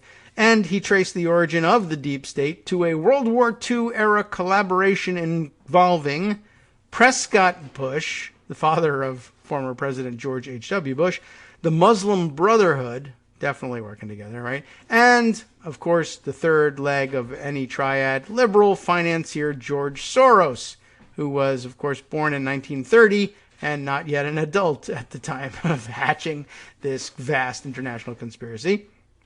ASOG's early work, and here this is interesting too, back when they were American Special Operations Group. Cool, tactical, right? ASOG's early work included hunting for intelligence about a group of Chinese nationals for an exiled Chinese billionaire. Wait a minute, an exiled Chinese billionaire. How many of those are there who would be working with Americans on hunting down intelligence on a group of Chinese nationals? Well, it doesn't matter how many there are.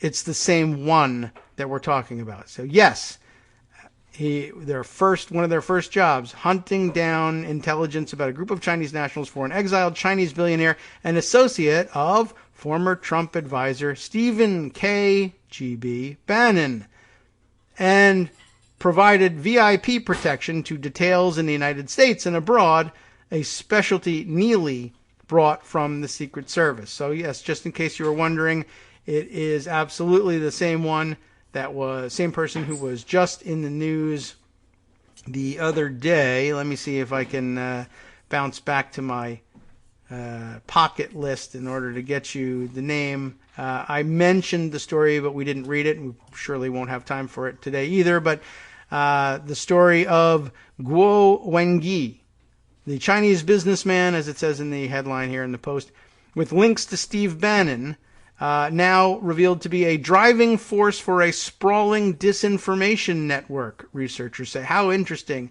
that this Chinese billionaire, himself now a sprawling disinformation network, or having established his own, was one of the early clients of ASOG, which itself is the driving force for a sprawling disinformation network.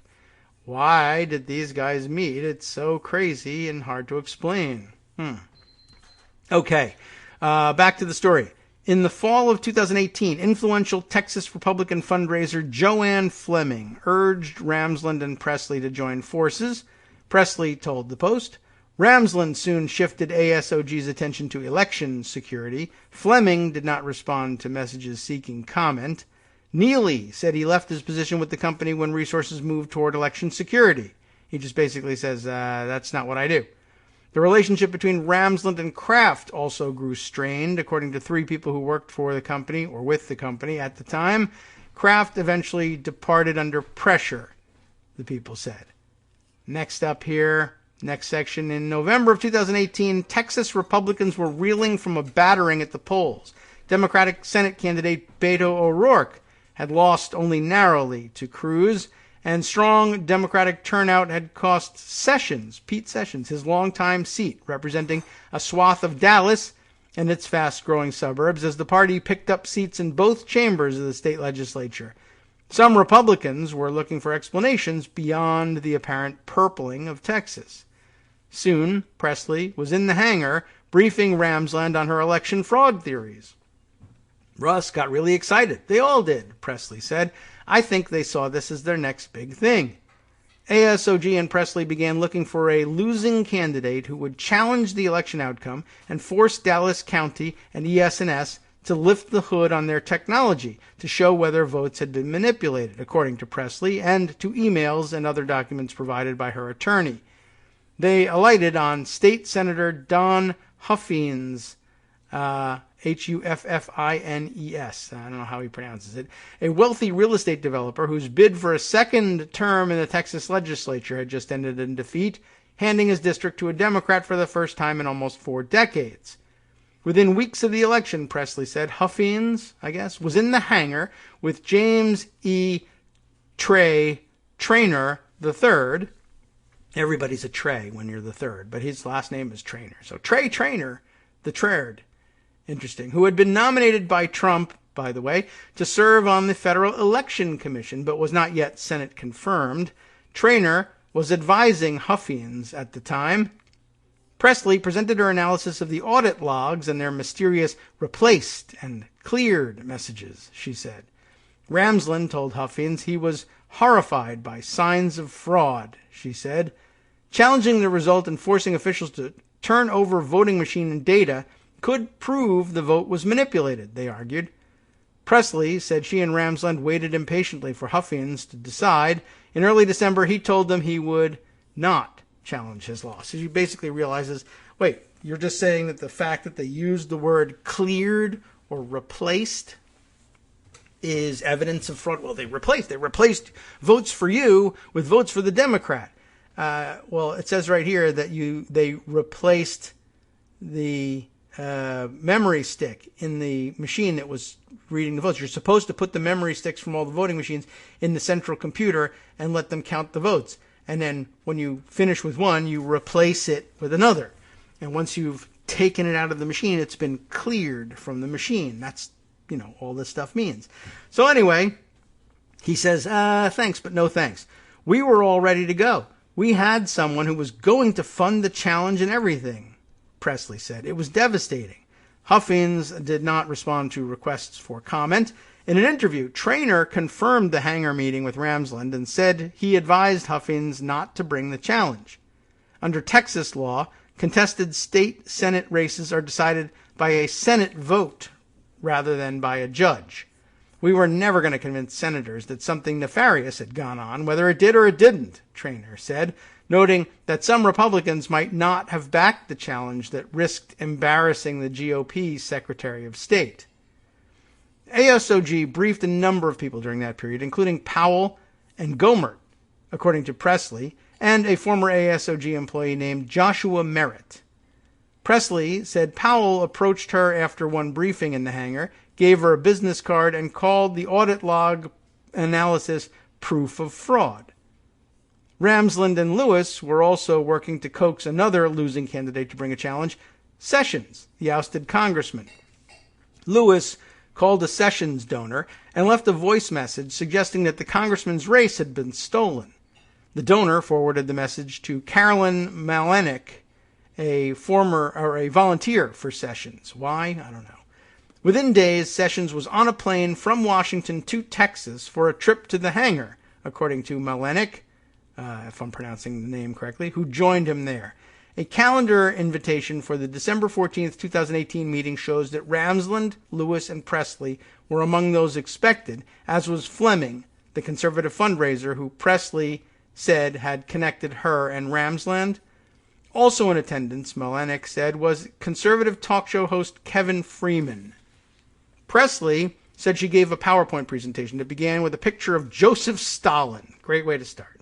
And a quote attributed to the Russian dictator, I consider it completely, maybe she was try the accent, probably not. I consider it completely unimportant who in the party will vote or how. But what is extraordinarily important is this, who will count the votes and how. The full, I guess, version of the shortened quote that we usually share. Ramsland followed, accompanied by the purported white hat hacker who would not provide his name to the audience, Malenik said. The two presented a $4 million plan that included ASOG standing up an operations center to search for voting irregularities, Malenik and Presley both said.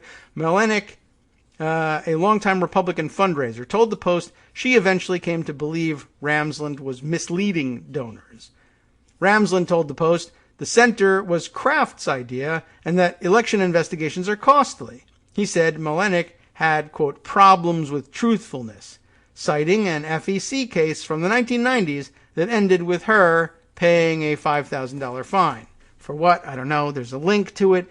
Don't know that actually establishes problems with truthfulness, but that's the excuse he used.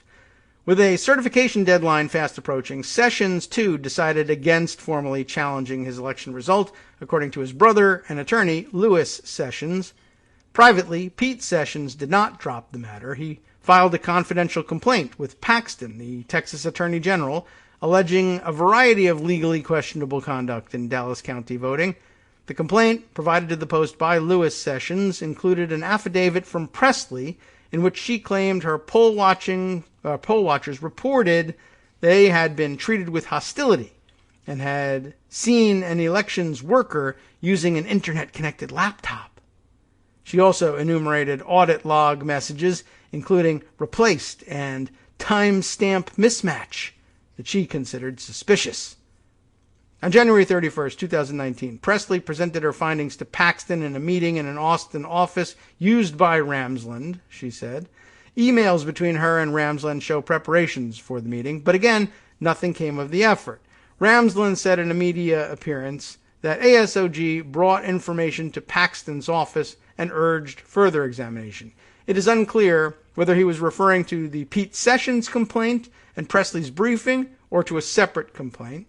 And Ramsland did not respond to messages seeking clarifications. He told the Post that he now believes Paxton's office lacks the financial resources and the level of technical expertise and sophistication necessary for a meaningful investigation. In a statement, Paxton's office said, "We take every credible allegation of fraud seriously. In this case, after a thorough investigation by our office with the assistance of elections systems experts, cybersecurity experts, and the FBI, we found the claims in this case were unverifiable. And an audit of the voting records confirmed the outcome of the election." This is Ken Paxton, who's, got every inclination of to be a Republican cheater himself, but not willing to help out here for some strange reason.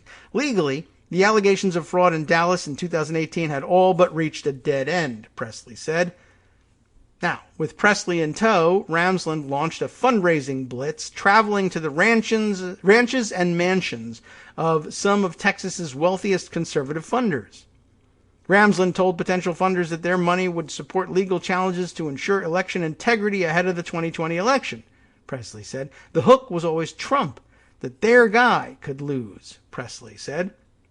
Presley said that early in February 2019, she accompanied Ramsland to present her audit log analysis in Midland to Charles Richard, or Dick Salisbury, who had made a fortune in engineering work in oil and gas. In Cisco, they met with Farris and Joanne Wilkes, whose wealth stemmed from the sale of a family fracking business. Presley said pledges of as high as $700,000 were discussed. The Post obtained correspondence in which Ramsland named Salisbury as a potential funder and in which Presley referred to a Wilkes investor meeting. Salisbury did not respond to questions through a spokesperson.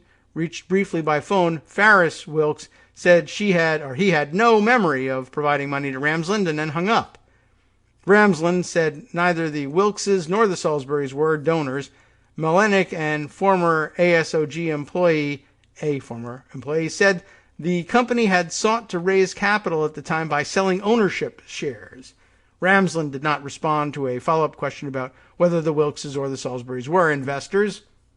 Presley, a Republican who was donated to candidates from both major parties, said she began to grow suspicious that Ramsland's motives were political or financial, or both, particularly in February of 2019 when he took her research to D.C. to meet with Washington insiders, but excluded her. So this is the origin of their battle. I don't think he wanted me there and hearing what he was saying, Presley said. Everything he was doing became about getting to Trump. He had this idea that it had to get to Trump.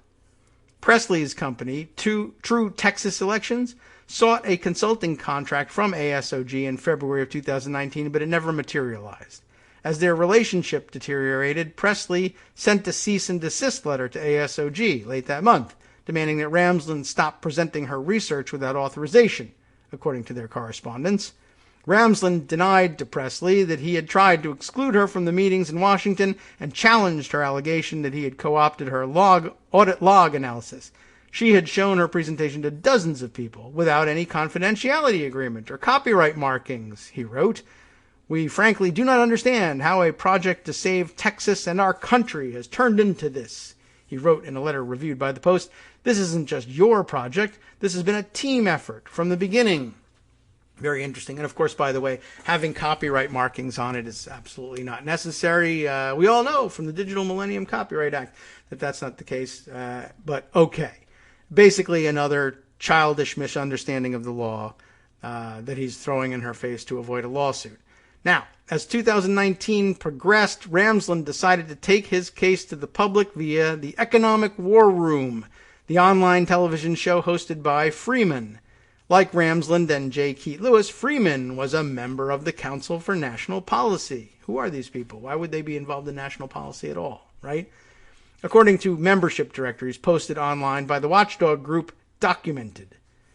We finally decided that if we couldn't get the government to pay attention without public opinion and public pressure, the best guy to go to would be Kevin, Ramsland recalled later in a panel discussion, a recording of which is posted online.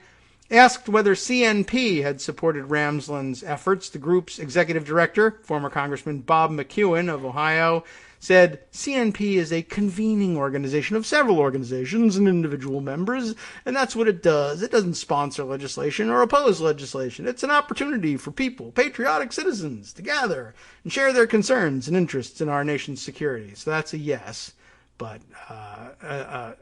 attempted at obfuscation. But okay. In emails exchanged over the course of a week, Freeman said he was unavailable to answer questions about his presence at the meeting and his involvement with Ramsland. Ramsland appeared on the show multiple times in 2019 and 2020, at least once with another ASOG employee who appeared with his face in shadow and voice disguised. That's the hacker, remember? The employee's identity was kept secret on the show, with Freeman referring to him as Jekyll, a white hat hacker. It was the same purported hacker who had accompanied Ramsland during meetings in the hangar with Sessions and others, according to Presley and Malenik. The Post has reported that Jekyll is Merritt. Remember Josh Merritt, the former Army mechanic who studied network security administration after leaving the military. In December, the Post reported that affidavits in Powell's lawsuits from a purported military intelligence expert using the pseudonym Spider were actually written by Merritt. Merritt, who told the Post in December that he had briefed Powell and Gohmert, declined to comment for this report. Together, Ramsland and Merritt painted a picture of an entirely porous voting system, wide open and hackable. Ramsland made a range of specific claims, including that hackers or rogue operators could direct the vote data to a remote location, change it, and then re-inject it, or they could unleash some sort of bot to change the results without anyone noticing.